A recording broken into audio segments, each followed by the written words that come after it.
A Colerain woman has a long road of recovery in front of her after this vicious dog attack. It almost killed her. She, along with some other concerned neighbors, are now questioning officials as to why the dogs are still in her neighborhood. Allie Henner talked with her today and is live with much more. Allie? Well, Tricia, that's right. So Colerain police said today that they advised the Hamilton County dog warden and animal control to remove those dogs from the home, but they didn't. Now, those dogs are now under a 10-day quarantine. This incident happened on Friday. The victim is now out of the hospital, but is facing more surgeries and months, if not years, of recovery.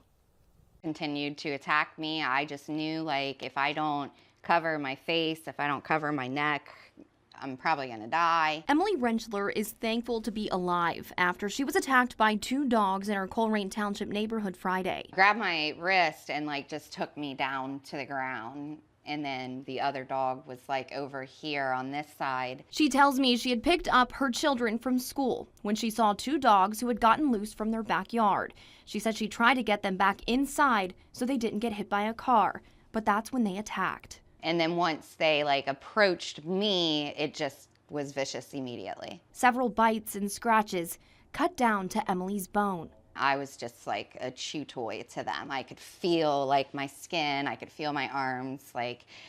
I knew it was probably deadly. I didn't know what to do. Emily's fiance put her in his truck and drove her down the street until the ambulance arrived and she was taken to the hospital. Was yelling, help me, call 911, someone please, just screaming to get some attention of one of the neighbors. The two dogs are still in the home. They should have just shot them dogs when they were coming down trying to get to other people. According to police, the owners were cooperative, but the dog warden said the animals were too vicious to be taken in. The law talks about this type of thing as a bite. I mean, the poor soul was mauled. She's going to have a long road for recovery for sure. I would have liked to have seen the dogs removed from the scene. In fact, our officers asked the dog warden to remove them. They were told no. Emily says no one contacted her after her release from the hospital about the dogs, and she's both frustrated and concerned about the entire situation. To be honest, I don't know if I am very trusting of the police or the warden, the dog warden at this point. I think that they're both pushing blame on the other person. Well, Emily's fiance tells me that he's an Army combat veteran. He's worked in a hospital and he's used to seeing war injuries. He says Emily's injuries are just as bad, if not worse, than the ones he's used to seeing. Now, as they both push for answers, residents here tell us that they will be attending the Colerain Township Trustees meeting tomorrow to raise their concerns. For now, reporting live in Colerain with photojournalist Savannah Tyree, Allie Henner, Fox 19 Now. Allie, can I just ask you two questions? You said that the dog warden says they were too vicious to be removed, but they're okay in a neighborhood? And then the second thing is, how did they get the dogs off her?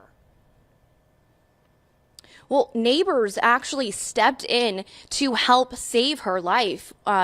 Several of the neighbors came out, one with a shotgun, saying he was planning on shooting the dogs if they didn't get off her. Another dog stepped in with his legs kicking the dogs. He actually got bit, didn't go to the hospital, but he also suffered some injuries. Now, as for why those dogs are allowed inside that home, we are looking into the Ohio law, asking officials why exactly they were allowed to stay there if they were deemed too dangerous. We talked to a lot of residents here who say they're worried because kids actually play down this street all the time. There's a lot of kids that live here and a lot of residents are concerned. Are the dogs out in the neighborhood often, or is this a one-time thing?